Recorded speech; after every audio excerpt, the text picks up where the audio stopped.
ito ay rated SPG. Striktong patnubay at gabay ng magulang ang kailangan. Maaaring may masiselang tema, lengguwahe, karahasan, sexual, horror o droga na hindi angkop sa mga bata. Ang hirap makatulog. Iniisip ko yung kalagayan ni Tanggol. Kaya nga eh, gusto na kaya siya? Sana lang walang nangyari sa kanilang masama, no? Miski kay Bubbles. Hindi kaya nahuli sila ng mga pulis? Ano ka ba? Di ko nahuli sila ng pulis. Malamang kagulo na dito. Iba ka naman, kasi hindi sinumbong ni Tanggol itong kalakaran dito sa loob. Kaya walang gulo. Natunghen niya nating kinakabahan na ang mga kaibigan ni Bubbles. Makaraang mabalitaan nga sa mga gwardiya na nakauwi na nga ang mga kaibigan ni Tanggol, pero sina Bubbles at Tanggol na lang ang hindi pa bumabalik, kaya malakas ang kutob nila. Maaaring may naganap kaya napilitan silang hindi umuwi. At ganoon din sina Enteng na halos hindi na nga makatulog sa kakaisip dahil pag nagkataong mainip na nga si Chief Espinas, sila na ang pag-iinitan. Kaya di maiwasang isipin ni Bulldog, papaano na lang kung tumakas na nga sila ni Bubbles. Kaya si Enteng ay giniit na hindi ito magagawa ni Tanggol. Pero dahil wala pa nga silang balita ay di nila maiwasang kabahan sa mga susunod na mangyayari. At sina Oweng at Ben naman ay wala pa ring magawa kung hindi maghintay sa loob ng Bartolina. Kaya si Oweng ay kinakabahan na baka nahuli na nga sina Tanggol. Pero kumpiyansa naman si Ben na nakaligtas nga ito. Kaya wala silang magagawa kung hindi magtiwala at maghintay sa pagbabalik ni Tanggol. At ang grupo naman ni Bong ay piling hari na naman sa loob ng kulungan. Ngayon hindi pa nga nakakabalik si Tanggol. At nang pumunta nga sila sa tindahan ay nakita nila si Mang Celso na nagbubukas ng tindahan. Kaya ang grupo nila Bong ay di maiwasang matawa dahil para sa kanila ay paniguradong tumakas na nga sina Tanggol at Bubbles. Pero iginiit ni Mang Celso na hindi ito magagawa ni Bubbles. Pero para kay Bong, si Bubbles maaaring hindi ito magawa. Pero si Tanggol, malakas ang kanilang hinala na may ginawa itong masama kay Bubbles. Kaya siya nakatakas at di na nga nila makontak si Bubbles. Ano kung nakumbinsi ni Tanggol si Bubbles na tumakas? O kaya sinaktan ni Tanggol ang apo nyo? Paano? Kasi kay Bubbles may tiwala ako, pero kay Tanggol wala. Kaya si Mang Celso ay nagdesisyon ng puntahan si Chief Espinas na busy naman ngayong nalaman niya nilang nakaligtas sina Angkong at Roy. Kaya inutusan niya nga si Warden Balatukan para kausapin si Mr. Salazar para bigyan pa sila ng palugit para mapatay ang mga nakaligtas sa ambush. Kaya hindi na rin nagtagal ay dumating na nga si Mang Celso, kaya agad siyang kinausap ni Chief Espinas. Pero sa kasamaang pala ay wala ring balita si Chief Espinas, kaya si Mang Celso ay di maiwasang maparanoid kakaisip sa kalagayan ng kanyang apo. Kaya si Chief Espinas ay sinigurado nagligtas nga si Bubbles dahil hindi ito papayag na magpalamang kay Tanggol. Kaya sa pag-alis ni Mang Celso ay agad niya ring pinuntahan sina Enteng na naghahanda ng kumain at agad itong pinagsusuntok at tinampas pa nga sa mesa. Pero hindi naman lumaban sina Enteng at iginiit na wala talaga silang alam sa pagtakas ni Tanggol. Lalo na nagkahiwalay-walay nga sila dahil sa mga pulis. Kaya muli niyang pinagbantaan sina Enteng kung hindi nga makakabalik si Bubbles ay isasama niya sila sa hukay. Habang si Chief Espinas naman ay bigyo pa ring makontak si Bubbles.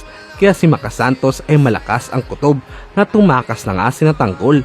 Pero para kay Chief Espinas ay hindi ito magagawa ni Tanggol. Lalo na nahawak nga niya ang lahat ng kaibigan nito. Habang si David naman ay sinubukang puntahan ang kwarto ni Mokang at di maiwasang matawa habang iniisip na dati siya ang todo ang pagtago para makaiwas lang kay Mokang. Ngayon ay si Mokang na ang ikinulong. Kaya siya naman ang malaya sa mansyon. Tingnan mo nga naman ngayon, Moka. Dati ako ang tinatago. At takot makita ng pamilya mo. Ngayon, ikaw na ang tinatago. Ikaw ang dapat matakot kung ano ang lugar mo sa buhay ni Ramon. Kaya nang makita nga ni Olga si David ay agad niya itong hinila pababa. Lalo na baka biglang bumukas ang pintuan at makita nga siya ni Mokang. At si Ramon naman ay nalaman na kay Don Julio na bumisita nga ang mga magulang ni Mokang. Kaya ang kinakatakot niya ay baka nagsumbong ito sa mga pulis at pag nagkataon ay magkaagulo nga sa loob. Pero sinigurado naman ni Ramon na hindi niya na nga papaabutin dito ang gulo at nagdesisyong puntahan muna si Mokang. Kaya sa pagpasok ni Olga at David sa kwarto ay agad niya itong hinila para ipaalala na delikado pa ang kanyang lagay sa mansyon. Hanggat hindi pa nga nila napapalaya si Mokang. Kaya si David ay puro sarcastic ang sagot kay Olga. kaya nakatikim na naman ito ng sampal kay Olga at di maiwasang manggigil sa paulit-ulit na ginagawa sa kanya. Pero ang di nila alam ay nakita na nga ng pagkakataon si Mokang makalang makita niya ang salamin na pintuan sa kwarto, kaya agad niya itong binasag. Pero ang di niya alam ay nasa labas na nga si Ramon, kaya nang makita niya ang gwardiya sa mayagdan ay nag-alangan itong tumakas. Pero nang narinig niya lang bumukas ang pinto ay dali-dali na siyang tumakbo, pero nahuli pa rin siya ni Ramon. At dahil sa pagpupumiglas ni Mokang ay nasampal siya nito at kinuha ang kanyang dalang gamit. At nang makita nga ni Ramon ang sampagita na iniiyakan ni Mokang ay harap-harapan itong sinira ni Ramon para ipaalala kay Mokang na wala na ang dati niyang buhay. At sina Tanggol naman ay dumating na nga sa simbahan ng Quiapo, kaya nagsimula nang magdasal ang dalawa. Si Bubbles ay humingi ng gabay sa kanyang nararamdaman para kay Tanggol. Hindi ko alam kung bakit nahuhulog ang loob ko sa taong to. Hindi ko alam kung tama bang nararamdaman ko para sa kanya. Pero sana, huwag niyong pabayaan ng tuluyang mahulog ang loob ko kung hindi naman siya ang nararapat sa akin. Pero sa nakikita ko, mabuti naman siyang tao. Ingatan niyo po siya. At si Tanggol naman ay humingi ng patawad sa kanyang mga kasalanan. At nang matapos nga magdasal ang dalawa ay nakiusap ulit si Tanggol kay Bubbles na bisitahin ang kanyang pamilya. Kaya pumayag na rin si Bubbles, lalo na malapit lang ito sa lugar. At narito ang mga dapat abangan sa FPJ's Batang Quiapo. Santino muli na namang mapapaaway. Mang Matsing at Aling Nita nalaman na ang totoo. Tanggol at Tindeng nakita na.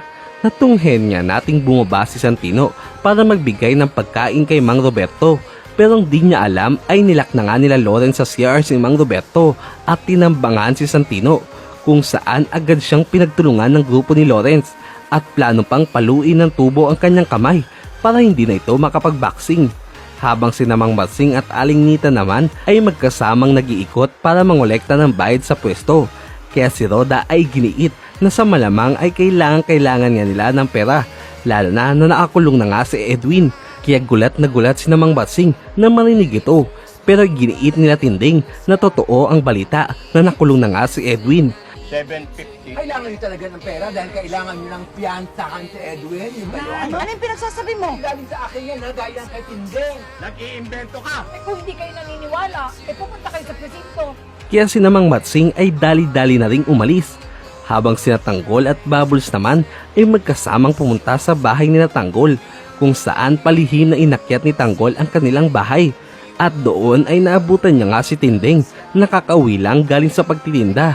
Ikaw, ang sa tingin mo ang gagawin nila Mang Matsing at Aling Nita ngayong nalaman na nga nila ang nangyari kay Edwin?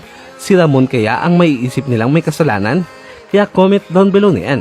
Kaya abangan ang iba pang magaganap sa PJ's Batang Quiapo. Kung umabot ka sa parte ng video na ito, ibig sabihin ay solid fan ka ng Batang Quiapo.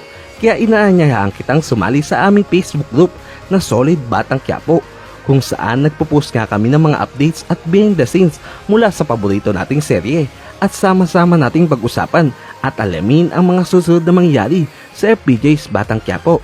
At kung nagustuhan mo ang aming video ay huwag namang kalimutang mag-like at mag-subscribe. Kaya sali na!